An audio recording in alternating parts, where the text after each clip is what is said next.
No, zapowiadany wywiad z panem Januszem Małkiem. Jak się domyślocie, jest to kolejny człowiek z pasją. My chcemy zmienić ta nazwa człowiek z ptokiem na tle motoru. A wy niedługo zrozumiecie po jakiemu. Janusz, już wiemy, żeś miał 12 roków, jak to się zaczyna, ale to nie są gotowe motory, nie? Ja. I no, tyś je, że tak powiem, robił. Co to znaczy, że się robił? No to było, trzeba wleźć do garażu drugiego i zobaczyć, jak to trzeba porobić. No, w każdym razie rozebrane jest do pierwszych części, czyli tak mówiąc po naszemu do ostatniej śrubki. No i jest aż wszystko na nowo malowane, wszystko składane, dopasowywane. Niekiedy to trwało, w przypadku na przykład tego motora, to że czekał niecałe może 2 lata, żeby ten auspuff dostać z tyłu, bo takich rzeczy nie ma. I dopiero jeden gość z Warszawy, który zaczął produkcję tych tłumików, posłał mi później zrobiony ten tłumik w oryginale. Niekiedy tak trzeba poczekać, bo no, doprowadzą do stanu oryginalności. Nie wiedziwią, żeby tam upiększać je jakoś tak czy tak. I no mają być tak, jak richtig wyszły w tamtych czasach z fabryki. A skąd to bierzesz te części? No, to Może tak, pierw powiedz, skąd bierzesz te motory, bo one są kaput, jak je bierzesz, nie? No to byśmy musieli jeszcze wejrzeć, tam jeszcze jest jeden garaż i tam stoi 12 takich do roboty w kolejce, ale no to są już czasy, co już może z 15 lat temu, co dosłownie za niektóre motory za przysłowią flaszka, że kupił, no niektóre trochę droższe, no i czekają na swoją kolejkę. No dobra, a potem brakuje ci części, nie? Bo to kupisz je kaput i te części skąd? Bo godą, że tamten żeś dostał, kupił od człowieka, no, co niecałe oryginały produkuje. produkuje, no. No ale dobra, takie no, najbardziej dziwne zdarzenia, tak żeś to, tak powiem, musiał jechać daleko, albo co? Masz takie? No jeżeli się mogę troszkę rozpowiedzieć, to miałem taką, słuchajcie, bardzo fajną sytuację z jednym gościem. Kiedyś jeszcze tak nie było tego OLX ani Allegro, tylko była taka gazeta, która ogłoszenia były różnych takich tam pojazdów, no rzeczy, które ludzie chcą sprzedać. No i gościu, zadzwoniłem do niego i taki richtig ślązy odebrał mi i odebrał, ja wiesz, ze Świętochowic, hopie, wiesz jak tego, wiesz w ogóle jaka Świętochowice. Ja mówię, no hopie, mój onkel chrzestny, że Świętochowice gody kają, to tam zajada to wszystko znów. No i wszystko fajnie, richtig było. Do tego gościa, że trafił, czekał w otwarcie w tym całym Familoku, bo to w Familokach było. No i wchodzę do garażu, no i w zasadzie aż mi dech zaparło, bo miał przepiękna Panonia w oryginale, ale oczywiście z brakami, że nie szło ją zapolić. Ale Panonia była fajna do wzięcia. No i w tym momencie, że się dopiero kapnął po wejściu do tego garażu, że go tam, kurde, ja się go nie zapytam, ale on za ten motor chce. I ja mówię, no miałeś tam jakąś gotówkę przy sobie, nie? No nie będę teraz go o pieniądze. Bo to nie o to chodzi. Ale to nie chodzi o to, nie? W każdym bądź razie wchodzę do tego garażu i ja się pytam, słuchaj, no bo wszystko fajnie, no motor by wziął, nie pokazałeś tej emocji mojej, że ach. No chłodno do tego podeszłeś, no i godem był fajny motor, godem by go może wziął, a wiele ty za niego chcesz, nie? I on mi wtedy rzucił taką cenę, że aż mnie zatkało i się zapytało ich, ile?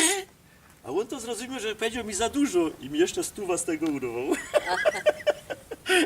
I powiedział mi ta 100, ja go no dobra, jak tak chcesz, no to sztama.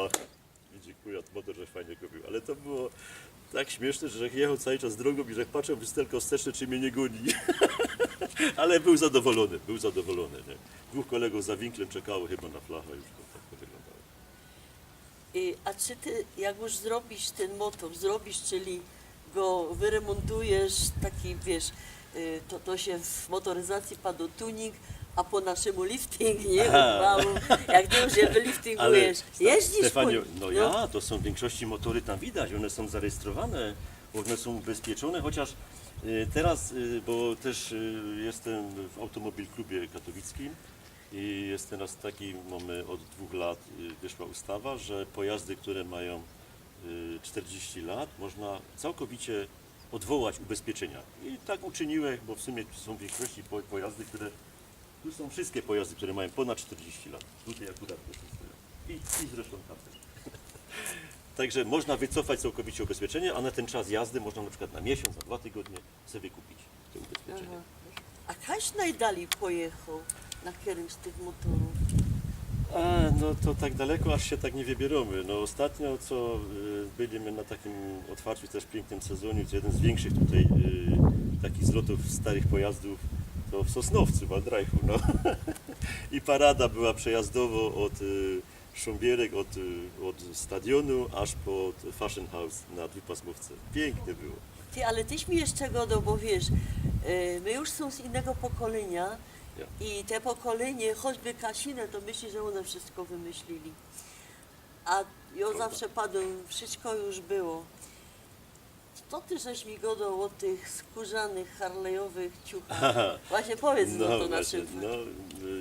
no, tak kariera motocyklowa się zaczęła, może to tak całkiem nie motocyklowa, bo wtedy mając 12 lat miałem pierwszą jawę i ta jawa nazywała się Mustang. To były motorowery o pojemności 50 cm. Wtedy to było bardzo fajnie, bo się jeździło bez kasku. No później te przepisy wyszły na całkiem inaczej. W każdym bądź razie późniejsze motocykle, takiego poważniejszy motocykl, co w tamtych czasach, że miał, to w 78 roku, że kupił Jawę CZ 350 i nas tutaj było takich 6 w tychach i my wtedy jeździli w ancugach skórzanych, a od strony aerodynamicznej jeździliśmy na światłach, co do niektórych ludzi wtedy, to był rok 78, to no, migali światłami, czemu mierzymy na światłach, a my jeździli tak my się umówili z nami w 6, że my jeżdżamy na światłach ze względu na bezpieczeństwo.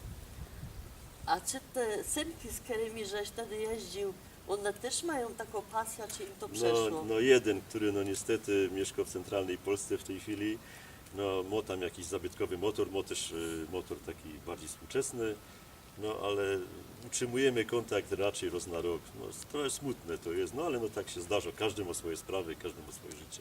A Janusz, na koniec takie pytanie.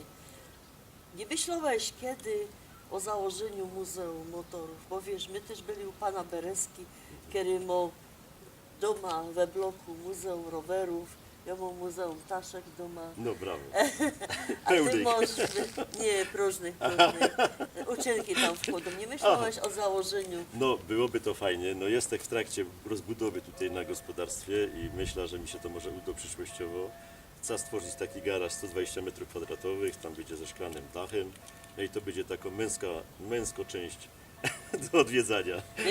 Męskie zabawki, ale ja myślę, że dokładnie. kobiety przy dzisiejszej emancypacji też będą No, odwiedzać. moja córka też jeździ na motorze i też ma fajny motor i jeździ dużo. Przecież ja wiem, że Ola się też kupiła pierwszego mopika, nie? Ja, Ja, jeszcze dokładnie. byli złe, że ma tego No, mopika. nie chciała, nie chciała akurat, znaczy się my nie chcieli się zgodzić na prawo jazdy, to poszła do pracy, do roboty poszła do FSM-u, no robiła tam najczorniejsze roboty, jakie były, no bo ona też miała mało lat. I tym sposobem zarobiła na te prawo jazdy. I zrobiła te prawo jazdy i przyniosła nam już je gotowe pokazać, że ma uprawnienia na motor. Widzisz, takie gyny. No. Pięknie was zaproszamy, czekajcie na reportaż z panem Januszem.